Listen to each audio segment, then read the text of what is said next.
Good morning SRKians. मैं Yoganand Sharma, senior faculty SRK physics, आप लोगों को फिजिक्स की प्रिपरेशन करवाऊंगा और बेसिकली आईआईटी और नीट और साथ ही साथ बोर्ड एग्जामिनेशन की भी प्रॉपर तैयारी हम लोग इस एसआरके के ऑनलाइन प्लेटफॉर्म पर करेंगे। और इसके लिए हमारी 12th पोर्शन की आईआईटी के अंदर जो 12th पोर्शन है उसकी लेक्चर सीरीज स्टार्ट होती है आज से। कैसे हमें पढ़ाई करनी है इसका वीडियो तो मैं आप लोगों को एसआरकियंस को अलग से बना के भेज दूंगा और अदर्स बच्चों को मैं बीच बीच में बताता रहूंगा कि किस तरह से हमें ये स्टडी करनी है। लेकिन सबसे पहले हम ये देखेंगे कि हमें किस किस तरह से और क्या क्या पढ़ना है। तो अगर मैं आईआईटी और नीट एग्जामिनेशन की बात करूं तो टोटल मिलाकर हमें 30 लेसन्स स्टडी करने होते हैं फिजिक्स के अंदर, जिसमें से 11th पोर्शन में से 15 लेसन 11th पोर्शन में से 15 लेसन हमें पढ़ने हैं।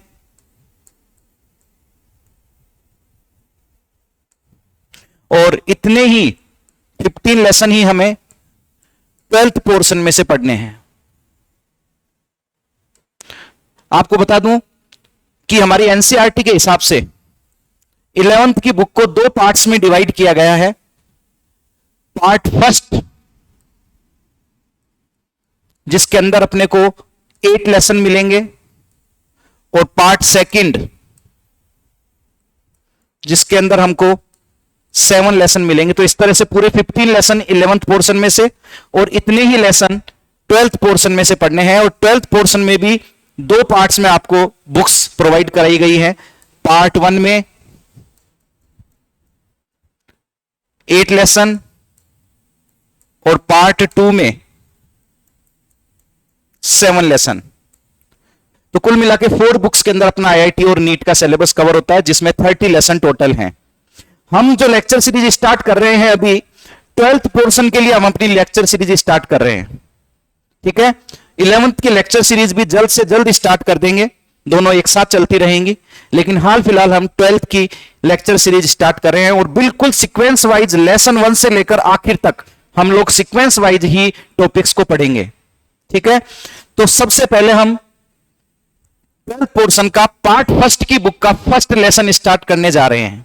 ठीक है, और उसमें भी हम पहले ये देखेंगे लेसन फर्स्ट में कि हमें किस किस तरह से उस लेसन फर्स्ट को फिनिश करना है, ताकि आपके दिमाग में ये रहे कि क्या क्या हमने पढ़ लिया है और क्या क्या हमें और पढ़ना है। ठीक है, तो चलो डिस्कस करते हैं।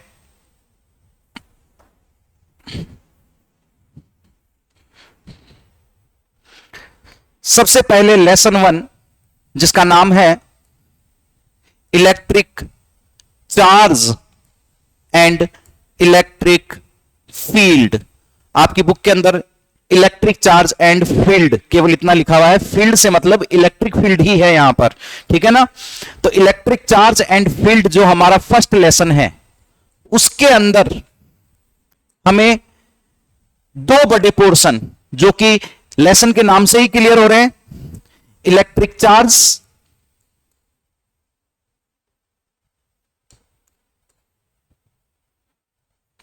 और electric field.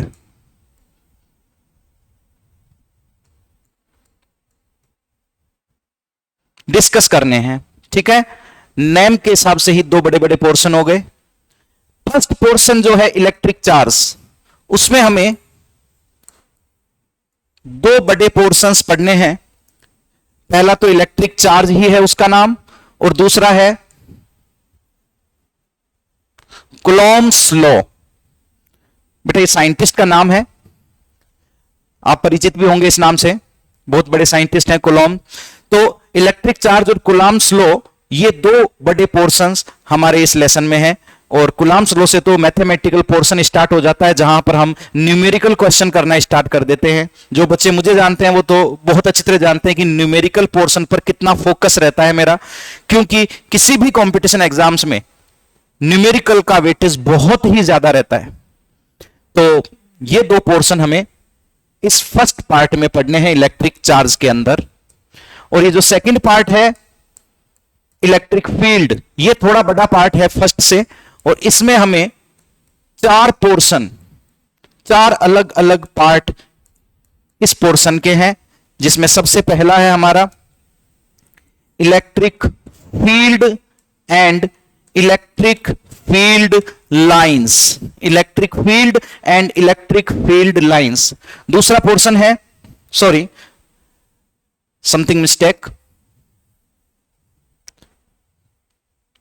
Electric field and electric field intensity. जो फर्स्ट पोर्शन है electric field and electric field intensity. Second portion है electric field lines and electric flux. जो थर्ड पार्ट है गाउस लॉ, जो इस लेसन का सबसे बड़ा पार्ट है, जहां से बड़ा क्वेश्चन आने के चांस रहते हैं अगर बोर्ड एग्जाम के हिसाब से बात करें, और कंपटीशन में भी बहुत अच्छे क्वेश्चंस इस गाउस लॉ में से बनते हैं। और फोर्थ जो पार्ट है इसका इलेक्ट्रिक डाइपोल, इलेक्ट्रिक डाइपोल। तो बेटा जी ये जो एक डिवाइडेशन है ये आपके ब्रेन में रहना चाहिए, ताकि आपको पता चल जाए कि हमें क्या क्या पढ़ना है। मेरा यह मानना है पर्सनली कि अगर हमें किसी भी लेसन की सारी समरी या सारा सीक्वेंस टिप्स पर याद हो, तो सीक्वेंस याद आते ही हमें उस टॉपिक के अंदर की बातें भी याद आती हैं। अगर हम सीक्वेंस भूल जाते हैं तो हमें खुद को ध्यान नहीं रहता कि हमें क्या पढ़ना है, क्या हमने पढ़ा है, और काफी कंफ्यूजन रहता है। तो मेरे हिसाब से ये जो चार्ट मैंने यहां बनाया है ये आपको काफी मदद करने वाला है। हाँ, रही अंदर की जो इनकी बातें हैं वो एक एक करके मैं आपको इस तरह से समझाऊंगा कि आपको पूरी बहुत अच्छी तरह से समझ में आ जाएगी, और फिर जब न्यूमेरिकल्स करेंगे तो ये पूरी अपने अंतःकरण में उतर जाएगी बेटा। तो हम इस लेसन का सबसे फर्स्ट पार्ट इलेक्ट्रिक चार्ज का पहला पॉइंट इलेक्ट्रिक चार्ज आज डिस्कस कर रहे हैं। ठीक है बेटा, चलो आते हैं इलेक्ट्रिक चार्ज पर।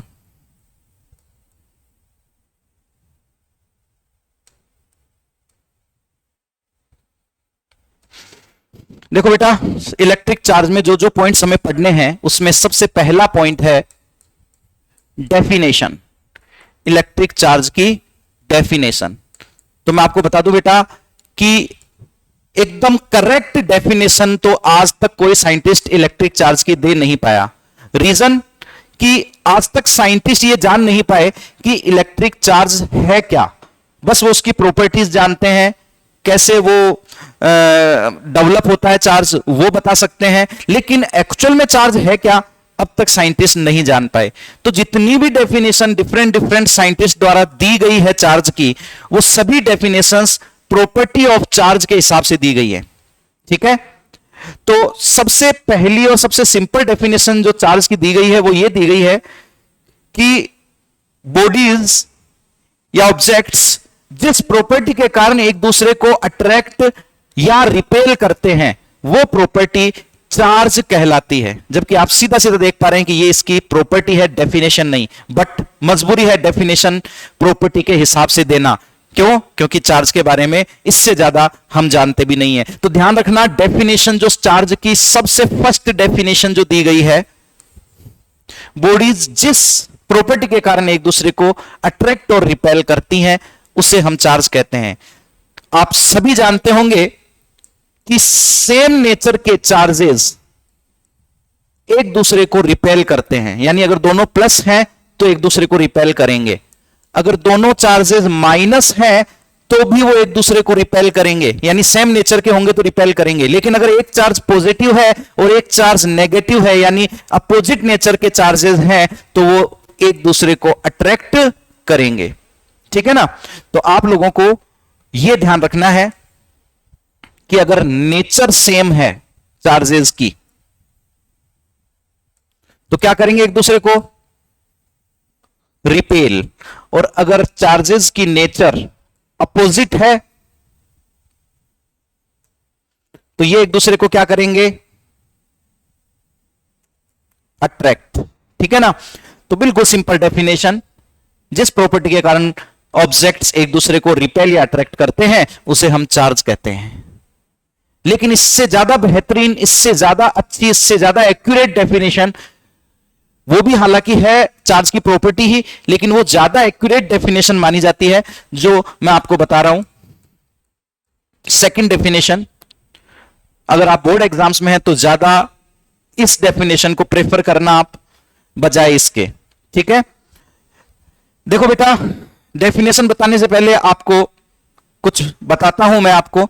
देखिए, कोई भी चार्ज अगर रेस्ट में है, रेस्ट का मतलब उसकी वेलोसिटी 0 है। एक बार के लिए मैं इसको थोड़ा सा ऊपर ले जाता हूं, ठीक है। अगर इसकी वेलोसिटी 0 है चार्ज की, यानी चार्ज एट रेस्ट है, ठीक है, मोशन नहीं कर रहा है, तो ये अपने चारों ओर इलेक्ट्रिक फील्ड प्रोड्यूस करेगा। ध्यान रखना, बहुत ही इंपॉर्टेंट प्रॉपर्टी है चार्ज की कि अगर चार्ज रेस्ट के अंदर है तो वो अपने चारों ओर इलेक्ट्रिक फील्ड प्रोड्यूस करेगा। चलो, ये तो बात हुई रेस्ट की। अगर चार्ज किसी वेलोसिटी से मूव कर रहा है, रेस्ट में नहीं है, कुछ न कुछ वेलोसिटी है, और वो वेलोसिटी क्या है? कांस्टेंट। इट मींस चेंज नहीं हो रही है। 10 मीटर पर सेकंड से जा रहा है तो 10 मीटर पर सेकंड से ही चलेगा, उसकी वेलोसिटी ना इंक्रीज होगी ना डिक्रीज होगी, यानी वेलोसिटी अनचेंज्ड है। तो ऐसी पोजीशन में ये चार्ज अपने चारों ओर इलेक्ट्रिक फील्ड के साथ साथ मैग्नेटिक फील्ड भी बनाएगा। यानी जैसे ही हमने रेस्ट पोजीशन से चार्ज को कांस्टेंट वेलोसिटी से मूव करवाया तो इलेक्ट्रिक फील्ड तो रहा, यानी रेस्ट में जो प्रॉपर्टी थी वो तो अभी भी है, लेकिन मूविंग होने की वजह से एक और एडिशनल प्रॉपर्टी उसमें ऐड हो गई जिसे हम कहते हैं मैग्नेटिक फील्ड। वो भी अपने चारों ओर वो प्रोड्यूस करेगा। एक और इंपॉर्टेंट बात जो आपको बुक्स में, बहुत कम बुक्स में मिलेंगी, ठीक है ना, जो अच्छे राइटर्स की बुक्स होगी उसी में बताई जाएंगी, और बोर्ड एग्जामिनेशन वाले बच्चों को तो लिखनी भी नहीं है, हो सकता है उनके एग्जामिनर्स को ही ना पता हो और वो काट दें। लेकिन कंपटीशन के लिए, खासकर नीट एग्जाम्स में जो थ्योरेटिकल क्वेश्चंस आते हैं वहां पर इसकी पूछने की चांस बहुत ज्यादा रहते हैं। तो वो तीसरी प्रॉपर्टी, अभी देखो हमने पहले बात की रेस्ट में चार्ज है यानी वेलोसिटी 0 है, फिर हमने बात की वेलोसिटी है लेकिन कांस्टेंट है, और अब हम बात कर रहे हैं कि वेलोसिटी है but not is equals to constant, यानी पार्टिकल चल तो रहा है लेकिन उसकी वेलोसिटी कांस्टेंट नहीं है। इट मींस वेलोसिटी जब कांस्टेंट नहीं होती तो हम कहते हैं एक्सेलरेशन है उसके अंदर, यानी इसे हम कह सकते हैं एक्सेलरेटेड मोशन ऑफ चार्ज। तो जब कोई चार्ज एक्सेलरेटेड मोशन करता है तो ये दोनों प्रॉपर्टीज तो उसमें रहती है, साथ ही साथ एक एडिशनल प्रॉपर्टी और इंक्लूड हो जाती है, यानी इलेक्ट्रिक फील्ड भी प्रोड्यूस करेगा प्लस मैग्नेटिक फील्ड भी प्रोड्यूस करेगा plus electromagnetic radiations, electromagnetic radiation साथ में प्रोड्यूस और करेगा। यानी जैसे ही रेस्ट से वेलोसिटी पे आया तो रेस्ट वाली प्रॉपर्टी नहीं छोड़ी उसने, मतलब एडिशनल मैग्नेटिक फील्ड और उसने प्रोड्यूस करा। जब वेलोसिटी उसने वेरिएबल करी यानी एक्सेलरेटेड करी तो जो कांस्टेंट वेलोसिटी की दो प्रॉपर्टीज थी वो तो थी, लेकिन एक एडिशनल प्रॉपर्टी एक्सेलरेटेड मोशन की वजह से उसके अंदर इंक्लूड हुई, वो थी इलेक्ट्रोमैग्नेटिक रेडिएशंस उसने प्रोड्यूस करे। और आगे जाके आपको पता चलेगा कि इसी की वजह से इलेक्ट्रोमैग्नेटिक वेव्स भी प्रोड्यूस होती हैं, जो हमारा बहुत आगे आएगा लेसन। हाल फिलहाल आपको यह सेकंड डेफिनेशन किस तरह से लिखनी है। चार्ज वो प्रॉपर्टी है जिसकी वजह से रेस्ट पोजीशन में कोई चार्ज अपने चारों ओर इलेक्ट्रिक फील्ड प्रोड्यूस करता है, और जब रेस्ट में नहीं होता यानी किसी वेलोसिटी से मूव करता है तो अपने चारों ओर इलेक्ट्रिक फील्ड के साथ साथ मैग्नेटिक फील्ड भी प्रोड्यूस करता है। और ये जो तीसरी बात है कंपटीशन के लिए इंपॉर्टेंट, कि अगर एक्सेलरेटेड मोशन कर रहा है तो electric field plus magnetic field और साथ ही साथ इलेक्ट्रोमैग्नेटिक रेडिएशंस भी प्रोड्यूस करता है। तो ये डेफिनेशन ज्यादा बेटर है। बाकी आप कोई से भी लिखेंगे, मार्क्स तो आपको बोर्ड में तो मिल जाएंगे, लेकिन कंपटीशन में तो ऑब्जेक्टिव क्वेश्चन आने वाले हैं, तो ये कॉन्सेप्ट आपके बहुत काम आएंगे। तो चार्ज की डेफिनेशन फर्स्ट पार्ट हमारा खत्म होता है, और अब हम डिस्कस करेंगे सेकंड यूनिट, बल्कि यूनिट्स कहना चाहिए क्योंकि एक नहीं कई सारी यूनिट्स हैं, units and dimension of charge.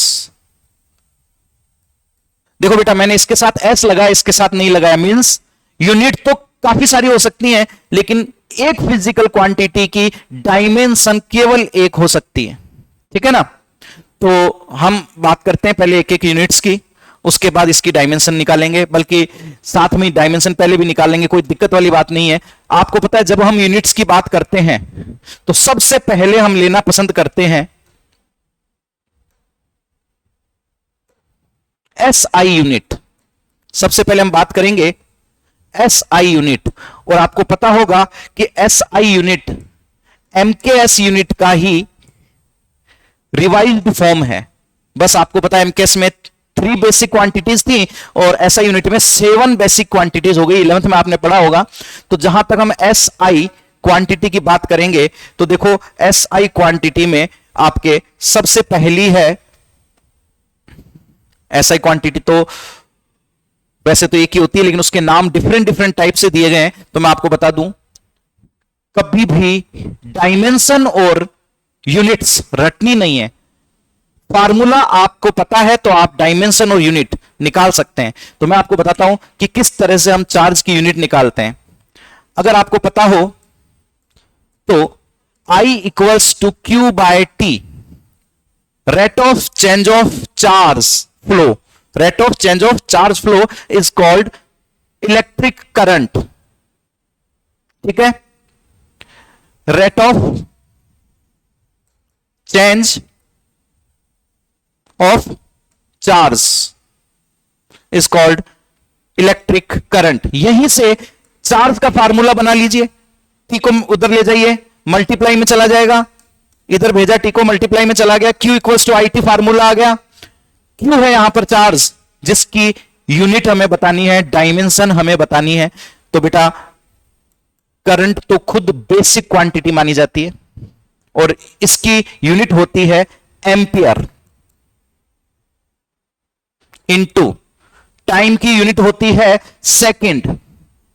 तो बताओ एम्पियर इनटू सेकंड, क्या चार्ज का एसआई यूनिट बन गया? और इसको एक वर्ड में कहते हैं कुलाम, साइंटिस्ट के नाम पर। कुलाम्स लॉ पढ़ेंगे भी हम। तो एम्पियर इनटू सेकंड या कुलाम एसआई यूनिट होती है चार्ज की, जो हमें हमेशा ध्यान रखनी है, बहुत ही इंपॉर्टेंट यूनिट है, ठीक है। एसआई यूनिट के बाद हम आते हैं चार्ज की सीजीएस यूनिट पर। किस पर? सीजीएस यूनिट पर।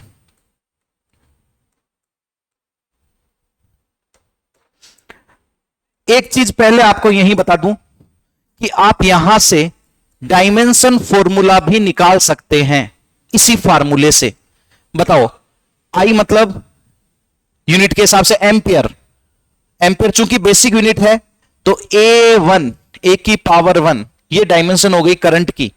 टाइम खुद एक बेसिक यूनिट है तो T1, तो एक तरह से जो डायमेंशन फॉर्मूला बना चार्ज का A1 T1, और आप इसको खाली AT भी लिख सकते हैं, आपको पता है, ठीक है ना, क्योंकि पावर 1 हटाई जा सकती है। तो ये डायमेंशन फॉर्मूला भी आपको साथ ही साथ क्लियर कर दिया, ठीक है ना। ऐसा यूनिट हो गई। अब बात करते हैं सीजीएस यूनिट की। देखिए सीजीएस यूनिट कैसे निकालेंगे हम चार्ज की। सीजीएस यूनिट निकालने के लिए हमें कुलाम जो ऐसा यूनिट थी उसके आगे स्टेट लगाना पड़ेगा। इट मींस स्टेट कुलॉम, यह है सीजीएस यूनिट ऑफ चार्ज। इसी को हम कहते हैं ESU, electrostatic unit. Full form क्या है? Electrostatic unit. और इसी को हम एक और नाम से जानते हैं, फ्रैंकलिन।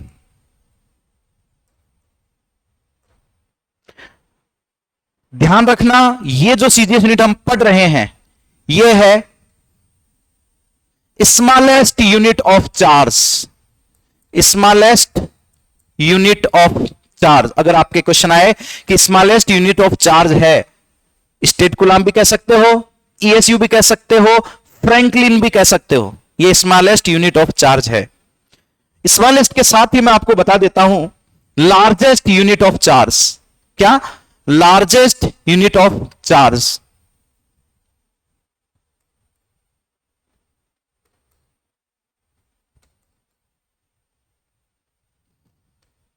चलो बात करते हैं। लार्जेस्ट यूनिट ऑफ चार्ज होती है फैराडे। अगेन एक साइंटिस्ट का नाम आ गया, जैसे कूलम आया था वैसे ही फैराडे भी एक साइंटिस्ट हैं, आप परिचित होंगे, बहुत ही महान साइंटिस्ट हैं। तो हैं क्या? थे, ठीक है ना। तो इसमें बहुत बड़ा कंफ्यूजन बच्चों को एक ये होता है कि आगे चल के हम कैपेसिटर वाला लेसन पढ़ेंगे, उसमें कैपेसिटेंस पढ़ेंगे, और कैपेसिटेंस की एसआई यूनिट होगी फैरड। ध्यान देना, फैरड। और यहां पर हम कह रहे हैं largest unit of charge Faraday. तो कंफ्यूज बिल्कुल मत होना, वो फैरड है और यहां पर है फैराडे। तो लार्जेस्ट यूनिट ऑफ चार्ज हो गई फैराडे, ठीक है, ध्यान रखना। इसके बाद हम एक और यूनिट की बात करेंगे जिसे हम कहेंगे electromagnetic unit of charge. Electromagnetic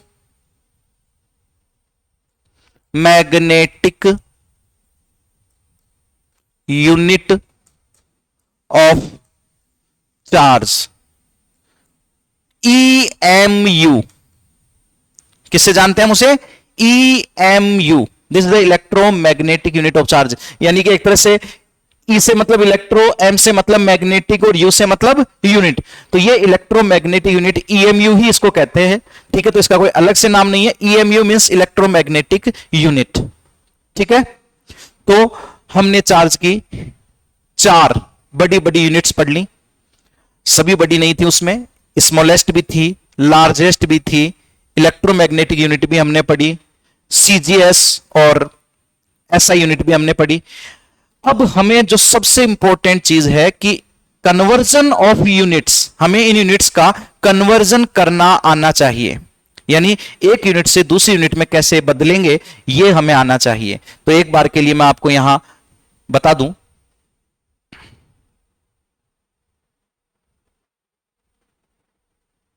चलो एक बार के लिए आपको यहां बता दूं मैं कि हमने जो जो यूनिट्स पढ़ी, एक एक बार उसका नाम लिख के फिर उनका कन्वर्जन देख लेते हैं।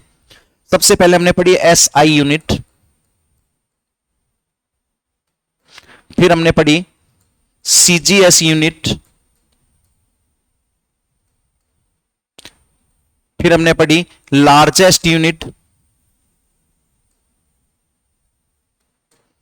फिर हमने पढ़ी इलेक्ट्रोमैग्नेटिक यूनिट,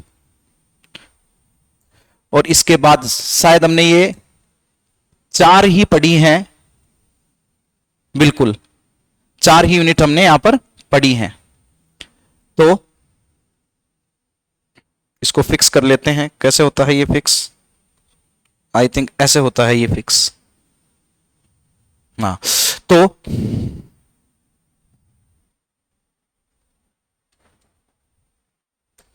देखिए एसआई यूनिट क्या पढ़ी थी बेटा? कूलम। सीजीएस यूनिट क्या पढ़ी थी? ईएसयू कहते हैं आप। लार्जेस्ट यूनिट पढ़ी थी फैराडे, ठीक है। और इलेक्ट्रोमैग्नेटिक यूनिट को तो हमने ईएमयू ही कहा था, ठीक है। अब इनका कन्वर्जन बहुत इंपॉर्टेंट है।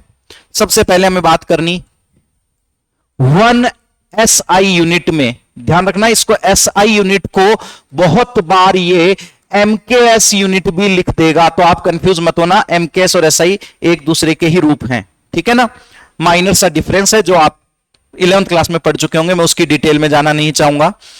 तो 1 कुलाम इसकी वैल्यू होती है 3 इंटू 10⁻⁹ ESU। यानी अगर हम SI यूनिट को CGS में कन्वर्ट करें या MKS यूनिट को CGS में कन्वर्ट करें तो यह वैल्यू आती है। ठीक है। अच्छा, अगर हम लार्जेस्ट यूनिट की बात करें 1 फैराडे, ठीक है ना, तो 1 फैराडे के अंदर कितने गुलाम होते हैं, चलो बात कर लेते हैं। लार्जेस्ट यूनिट है तो ऑब्वियसली कम तो होंगे नहीं, ज्यादा होंगे। 1 फैराडे में होते हैं 96,500 गुलाम। बहुत सारे बच्चे मेरे से क्वेश्चन पूछते हैं जब मैं पढ़ाता हूं कि सर ये लार्जेस्ट यूनिट कैसे हुई, क्योंकि 1 मेगा कुलाम के अंदर 10⁻⁶ कुलाम होते हैं, तो ये तो और भी ज्यादा बड़ी यूनिट होनी चाहिए मेगा कुलाम। तो बेटा ध्यान रखना, ये मेगा जो है प्रीफिक्स है, प्रीफिक्स लगाकर आप यूनिट को कितना भी बड़ा कर सकते हो, लेकिन ये स्पेशली कोई यूनिट नहीं है, प्रीफिक्स लगाकर वैल्यू बढ़ाई गई है। अगर आपने 11th में पढ़ा हो तो कितने प्रीफिक्स पढ़े थे हमने, 16। Exa peta, tera, giga, mega, kilo, hecto, deca, deci, centi, milli, micro, nano, pico, femto, atto. ये 10⁻+18 से 10⁻−18 तक की के प्रीफिक्स थे। यानी बहुत ज्यादा 10⁻18 बहुत बड़ा होता है और 10⁻−18 बहुत बहुत छोटा होता है। तो ये पूरी रेंज को कवर करते हुए प्रीफिक्स थे जो वैल्यू को बहुत ज्यादा बड़ा कर सकते हैं, बहुत कम कर सकते हैं। लेकिन हमें बिना प्रीफिक्स के सबसे बड़ी यूनिट की बात अगर करनी है तो वो आएगी फैराडे। 1 फैराडे के अंदर 96,500 गुलाम होते हैं। ठीक है, ये कन्वर्जन भी हो गया। अगर आपसे पूछे कि ESU कितने होते हैं तो आप कन्वर्ट कर सकते हो, क्योंकि 1 कुलाम में आपको ESU पता है और ये इतने कुलाम है तो मल्टीप्लाई कर देंगे इन दोनों को। इसके अलावा 1 EMU इलेक्ट्रोमैग्नेटिक यूनिट, 1 EMU में कितने कुलाम होते हैं तो याद रखना 10 कुलाम। 1 EMU में होते हैं 10 कुलाम। तो ये है यूनिट्स का कन्वर्जन। अब आप इसको मान लीजिए CGS में कन्वर्ट करना चाहें तो बहुत आसानी से कर सकते हैं। आपको पता है 10 कुलाम को लिख सकते हैं 10 इंटू 1 कुलाम, और 1 कुलाम को आप लिख सकते हो 3 इंटू 10⁻⁹ ESU। ठीक है ना, 10⁻⁹ ESU। तो कितना हो गया बेटा, देखना जरा, ये 9 है। क्या करें इसका, अब यहां से लेते हैं 10⁻⁹ ESU, तो ये हो गया 30 इंटू 10⁻⁹ ESU। फाइनली आप इसको ये भी कह सकते हो 3 इंटू 10⁻10 ESU। कन्वर्ट करना तो आपको इतनी मैथ तो आती होगी जरूर। तो इस तरह से हम यूनिट्स को आपस में कन्वर्ट कर सकते हैं। ठीक है, तो हमारा जो सेकंड पार्ट था यूनिट का कन्वर्जन वो भी हमने कर लिया है। तो चार्ज के अंदर हमने क्या क्या पढ़ा, definition of charge, unit and dimension of charge, और अब हमारा थर्ड पार्ट आ रहा है प्रॉपर्टीज ऑफ चार्ज।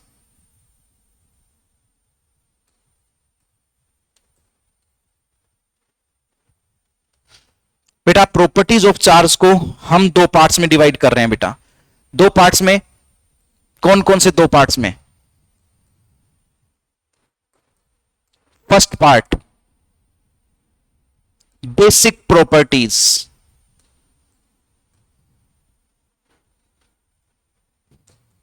और सेकंड नॉर्मल प्रॉपर्टीज।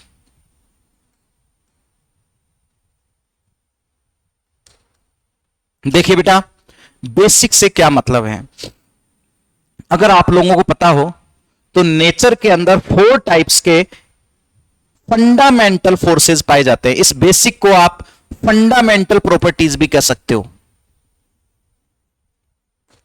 अगर हम फोर्सेस की बात करें तो 4 फंडामेंटल फोर्सेस आपने जरूर पढ़े होंगे। कौन कौन से, ग्रेविटेशनल फोर्स जो आप 11th क्लास में पढ़कर आए हो। एक आपने पढ़ा होगा न्यूक्लियर फोर्स। न्यूक्लियर फोर्स तो ऑब्वियसली बहुत छोटी क्लासों से स्टार्ट हो जाता है, लेकिन डिटेल हमारे 12th क्लास में हम पढ़ेंगे। तो इसको कहते हैं हम, न्यूक्लियर फोर्स भी 2 टाइप का होता है, हैवी और लाइट, क्या बोलेंगे इसको, प्रबल और दुर्बल, यानी weak nuclear force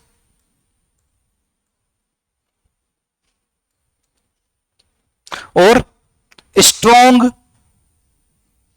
nuclear force. एक चीज ध्यान रखना बेटा कि आप लोग जब सेकंड पोर्शन में आओगे किताब के, तो आप लोगों को वीक न्यूक्लियर फोर्स के बारे में भी बताया जाएगा। शायद अब तक आपने वीक न्यूक्लियर फोर्स के बारे में बिल्कुल नहीं पढ़ा होगा, लेकिन आपको जरूर बताया जाएगा कि ये वीक न्यूक्लियर फोर्स क्या होता है। स्ट्रॉन्ग न्यूक्लियर फोर्स तो नेचर का सबसे स्ट्रॉन्ग फोर्स है और ग्रेविटेशनल फोर्स नेचर का सबसे वीक फोर्स है, ठीक है। और इन दो तीन फोर्सेस के अलावा एक फोर्स जो होता है वो होता है इलेक्ट्रो मैग्नेटिक फोर्स, ठीक है ना। ये हमें इसी फर्स्ट पार्ट में पढ़ना है। ये जो हम पढ़ रहे हैं इलेक्ट्रिक फोर्स, ये इसी इलेक्ट्रोमैग्नेटिक फोर्स का एक पार्ट है। तो ध्यान रखना बेटा, फंडामेंटल फोर्सेज इन्हें क्यों कहा गया है, सिर्फ एक वजह से कि ये जो फोर्सेज है वो किसी की वजह से नहीं है, ये फंडामेंटल हैं नेचर में, और जितने भी फोर्सेज पाए जाते हैं वो सब इन्हीं की इंटरेक्शन की वजह से पाए जाते हैं, यानी ये फंडामेंटल हैं और इन्हीं के कारण, इन्हीं की वजह से बाकी नेचर में फोर्स मिलते हैं, ठीक है ना। अगर एक सिंपल बात करें तो हमारे मदर फादर और हम में से हमारे मदर फादर हुए फंडामेंटल, क्योंकि उनकी वजह से हम लोग हैं, ठीक है ना। तो ये वो फंडामेंटल फोर्सेज हैं जिनकी वजह से अदर फोर्सेज नेचर में आते हैं, लेकिन है सभी इन्हीं फोर्सेज की वजह से। तो चार फंडामेंटल फोर्सेज हैं। तो फंडामेंटल का मतलब आपको समझ में आया होगा। तो यहां पर जो हम प्रॉपर्टीज की बात करें, सबसे पहले फंडामेंटल प्रॉपर्टी की बात करेंगे जिनकी वजह से बाकी प्रॉपर्टीज बनेंगी। बट फंडामेंटल जो प्रॉपर्टीज हैं वो कौन कौन सी हैं, तो ध्यान रखना, हम तीन फंडामेंटल प्रॉपर्टीज की यहां पर बात करने वाले हैं। देखिए कौन कौन सी।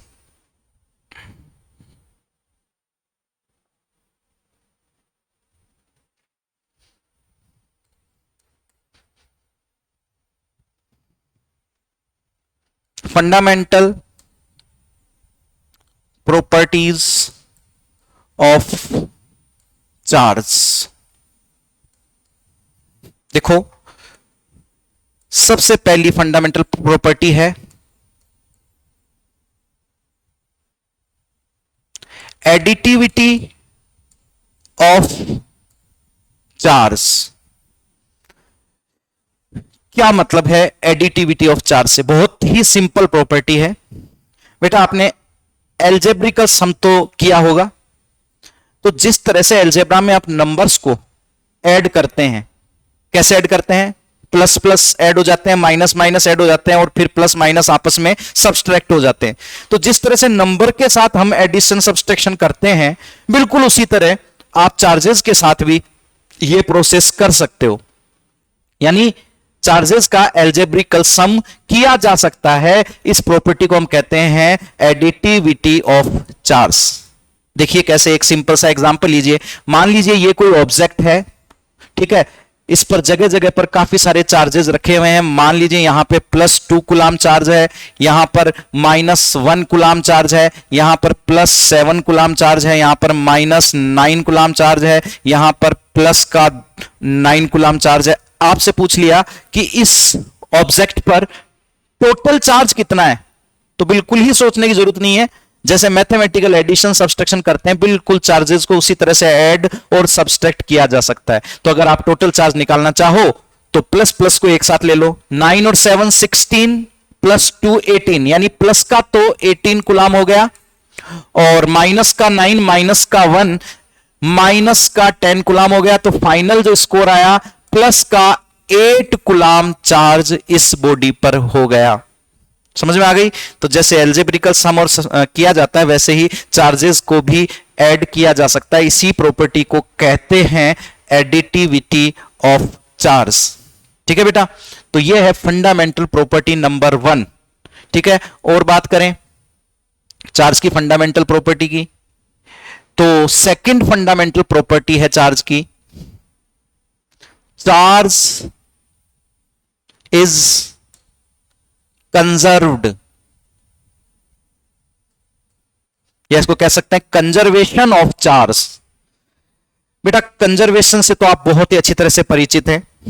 11th क्लास के अंदर आपने एनर्जी कंजर्वेशन को बहुत ही डिटेल से पढ़ा होगा और यह भी समझ में आ गया होगा कि बिना एनर्जी कंजर्वेशन को समझे आप मैकेनिक्स के क्वेश्चन तो नहीं कर सकते।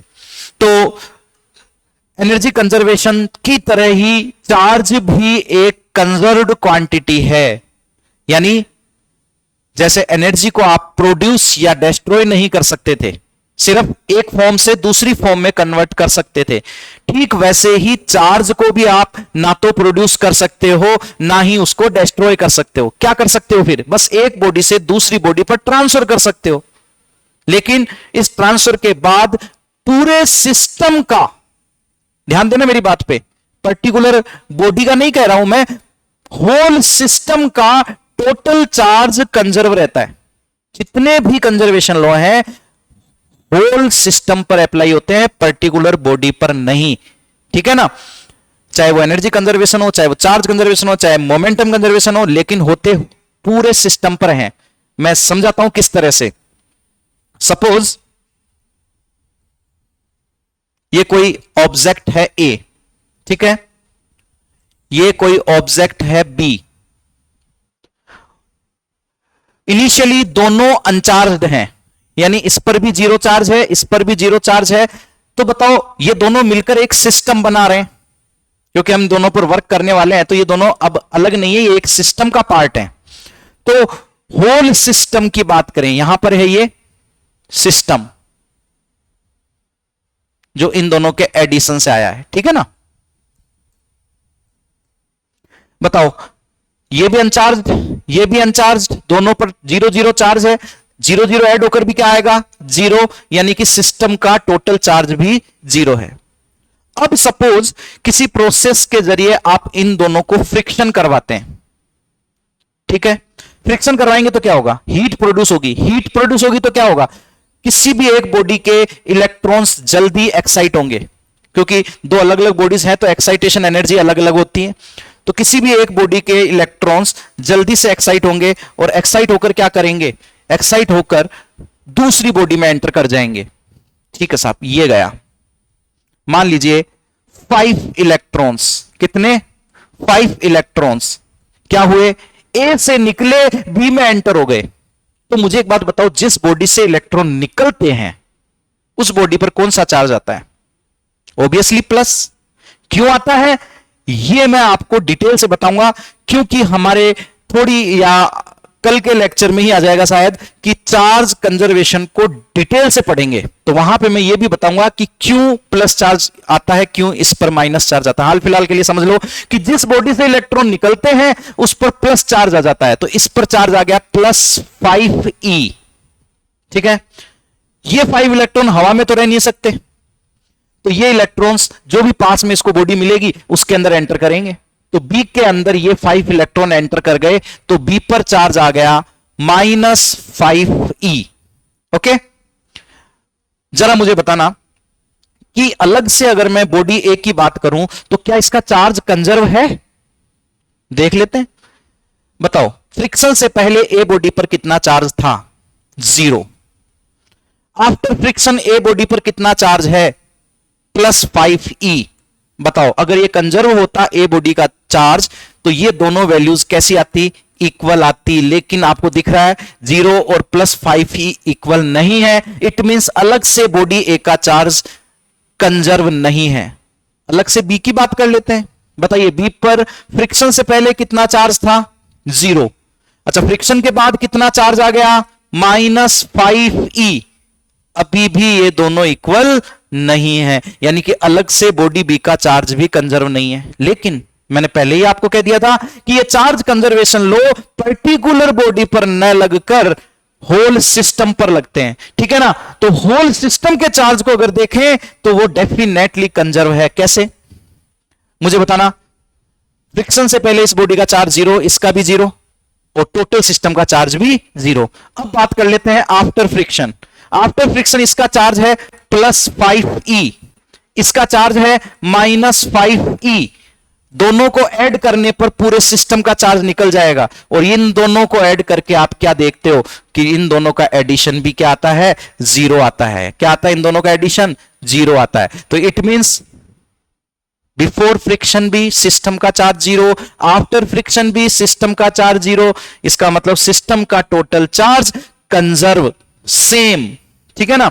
तो इस तरह से हम चार्ज कंजर्वेशन को समझ सकते हैं और इसकी होल डिटेल विद एग्जांपल हम आगे पॉइंट बनाकर पढ़ेंगे।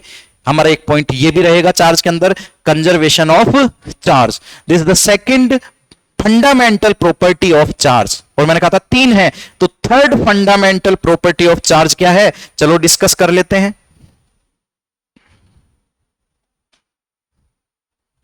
तीसरी फंडामेंटल प्रॉपर्टी चार्ज की, क्वांटाइजेशन ऑफ चार्ज।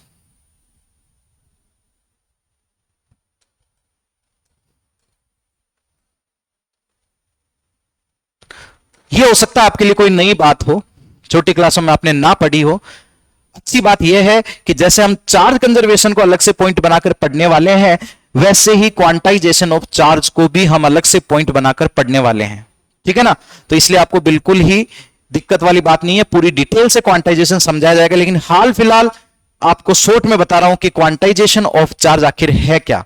तो बेटा ध्यान दीजिएगा, किसी भी बॉडी से जब इलेक्ट्रॉन निकलते हैं या एंटर करते हैं तो इलेक्ट्रॉन तो डिवाइड हो नहीं सकते। इट मींस जब भी चार्ज निकलेगा इलेक्ट्रॉन की फॉर्म में निकलेगा, क्योंकि चार्ज के हिसाब से देखें तो सबसे स्मॉल पार्टिकल है इलेक्ट्रॉन। इलेक्ट्रॉन से कम चार्ज किसी भी बॉडी पर नहीं है और इलेक्ट्रॉन को आप डिवाइड नहीं कर सकते, ठीक है ना। हालांकि इलेक्ट्रॉन भी कुछ पार्टिकल से मिलकर बना होता है, लेकिन वो भी नहीं मिलते, इसलिए हम कहते हैं अभी तक कि इलेक्ट्रॉन डिवाइड नहीं हो सकता। तो किसी बॉडी से जब भी चार्ज निकलेगा या तो वो 1 इलेक्ट्रॉन निकलेगा, या वो 2 इलेक्ट्रॉन निकलेगा, या वो 3 इलेक्ट्रॉन निकलेगा। लेकिन आप सोचो कि इन दोनों के बीच का 2.5 इलेक्ट्रॉन निकल जाए, तो बेटा ऐसा पॉसिबल नहीं है, क्योंकि 2.5 इलेक्ट्रॉन कब आ सकता है बेटा, कब आ सकता है 2.5 इलेक्ट्रॉन? 2.5 इलेक्ट्रॉन तब आ सकता है जब 2 इलेक्ट्रॉन पूरे हों और 1 इलेक्ट्रॉन हाफ, लेकिन इलेक्ट्रॉन तो डिवाइड होता ही नहीं है। इट मींस ये वैल्यू पॉसिबल नहीं है। तो चार्ज की केवल वही वैल्यू पॉसिबल है जो इलेक्ट्रॉनिक चार्ज की होल मल्टीपल होती है। आगे कौन सा आएगा? +4e, आगे कौन सा आएगा? +5e। इट मींस ऐसी क्वांटिटीज जिनकी ऑल वैल्यूज पॉसिबल नहीं होती, केवल कुछ वैल्यूज ही पॉसिबल होती हैं, उन्हें क्वांटाइज्ड क्वांटिटी कहते हैं। और इस प्रोसेस को कहा जाता है क्वांटाइजेशन ऑफ चार्ज, ठीक है ना। तो ये क्वांटाइजेशन ऑफ चार्ज भी हम अलग से पॉइंट बनाकर पढ़ने वाले हैं। तो आपने ध्यान दिया होगा 3 खास जो बातें थी या जो फंडामेंटल प्रॉपर्टीज थी चार्ज की, quantization of charge, conservation of charge और एडिटिविटी ऑफ चार्ज। ये हमने 3 फंडामेंटल प्रॉपर्टीज पढ़ी। अब जो जनरल प्रॉपर्टीज हैं वो हम अगले लेक्चर में बेटा डिस्कस करेंगे। यहां तक का पढ़ा हुआ रिवाइज कर लेना, बहुत आसान था, आगे भी आसान आने वाला है, ठीक है बेटा। इस वीडियो में इतना ही। Thank you very much.